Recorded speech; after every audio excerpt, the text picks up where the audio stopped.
topik yang bagus lah menurut saya. Dan memang ini ada tadi miss sedikit aja. Memang kalau anggaran rinciannya, bagi saya dan tim dengan KPU saya kira nggak ada masalah. Bahkan kita kemarin sudah merencanakan membuat anggaran seperti yang juga di beberapa KPU yang lain, pakai expander dijelaskan ya 60M itu untuk apa aja.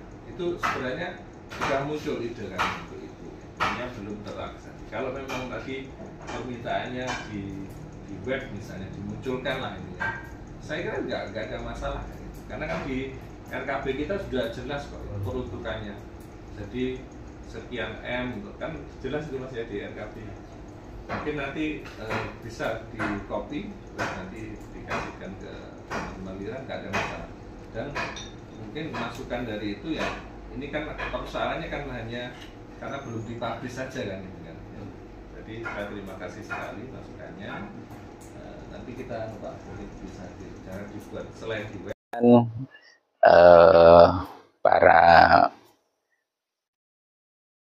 awak media bahwa pada hari ini kami KPU Kabupaten Probolinggo melakukan audiensi bersama Bupati dan Wakil Bupati Lira beserta jajaran, bahwa kami bersepakat untuk melaksanakan keterbukaan informasi publik yang menjadi hak daripada masyarakat Kabupaten Probolinggo untuk mengetahui peruntukan daripada penggunaan dana pilkada Kabupaten Probolinggo.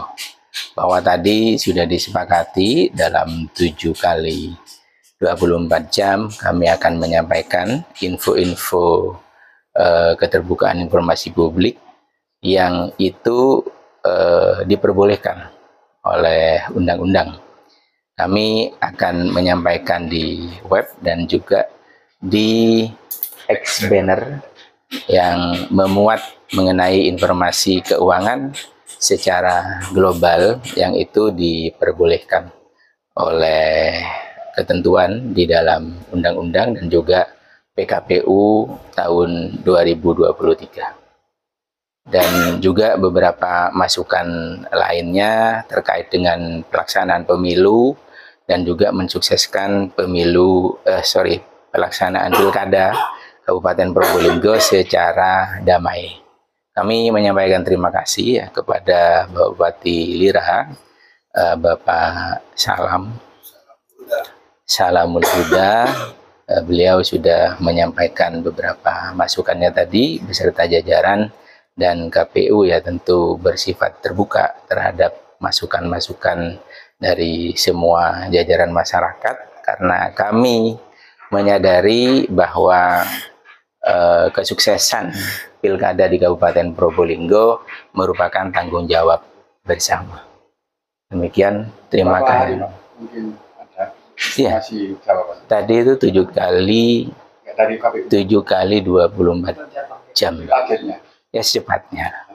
Ya secepatnya. Bagaimana sih keterbukaan publik dari KPU sampai ada SDM yang ya, kami tentu menyampaikan informasi-informasi melalui web di KPU Kabupaten Probolinggo yang bersifat serta-merta terkait dengan informasi-informasi keuangan itu termuat di misalnya di Sirup, kemudian ada di SPIP, kemudian juga ada di Sakti ya, yang menjadi aplikasi-aplikasi yang wajib kami penuhi sebagai penyelenggara keuangan negara.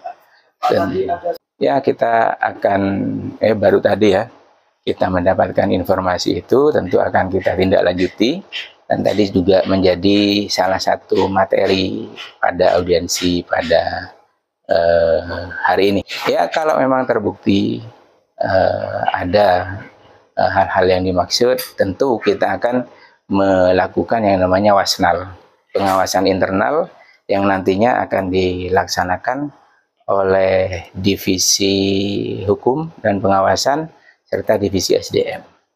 Itu sudah kita laksanakan kok secara rutin ketika memang ada aduan-aduan seperti ini. Terima kasih ya sekali lagi.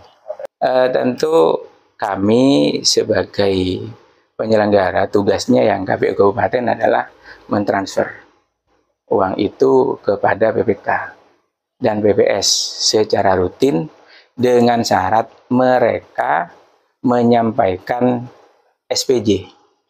Itu.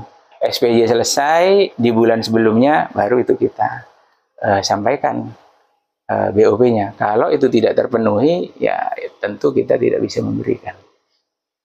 Seperti itu, Bapak-Bapak sekalian. Tentu temuan-temuan itu tadi juga akan kita lakukan pemanggilan ya kepada PPK yang bersangkutan. Itu sudah menjadi. Kita dapat surat per hari Senin kemarin itu untuk diundang atas dasar surat yang kita ajukan terkait keterbukaan publik, informasi publik. Dengan itu kami diundang pada hari Selasa jam 9. Alhamdulillah ditemui oleh Ketua KPU beserta komisioner di Divisi Data dan Informasi, yaitu Pak Lukman juga. Dan alhamdulillah tadi kita bersepakat dan KPU mendeklarasikan akan membuka informasi terkait anggaran yang diberikan oleh APBD yang sifatnya 60 miliar diperuntukkan apa saja. Tentunya Lira di sini bukan mencari-cari salah KPU, tapi itu adalah hak masyarakat, hak dari masyarakat Kabupaten Probolinggo karena anggarannya digunakan maka harus dipublikkan. Nah, itu tentunya hadir di sini dan KPU sudah berjanji akan membuka itu. Tentunya ada kecurigaan seandainya tidak dibuka dan istilahnya sampai berlarut-larut tidak mau membuka, maka kita patut mencurigai kalau sudah dana ini tidak dibuka berarti ada yang mau main-main dengan anggaran negara. Tentunya kita akan kejar sampai manapun itu, kita akan babat sampai habis kalau ada koruptor di Kabupaten Probolinggo. Terkait PPK kita juga menginformasikan, cuma memang secara data, secara bukti memang belum pasti, tapi kita dapat informasi dari aduan masyarakat, kita sampaikan ke KPU, ada upaya-upaya yang melakukan secara struktur, sistematis di penyelenggara, oknum penyelenggara, yaitu mengumpulkan beberapa PPK dan PPS di daerah Wangkal, dan kita indikasikan ada beberapa PPK, ada 5 PPK yang menginstruksikan di beberapa PPS untuk mendukung salah satu calon. Harapan kami dari Lira juga sebagai pemantau independen, kedepannya KPU harus tegas, netral, dan berjalan sesuai dengan PKPU, dengan Undang-Undang Dasar, dengan Undang-Undang Kepemiluan dan Undang-Undang Pilkada itu harus dilaksanakan secara tegas dan netral. Karena harapan kami penyelenggara ini jalan sesuai dengan relnya, tidak perlu neko-neko. Seandainya ada yang mengintimidasi, ada yang menakut-nakuti, atau ada yang menekan-nekan, Lira siap membackup KPU. Kita bermitra, tapi kita tetap berkritis terhadap KPU. Itu saja dari kami.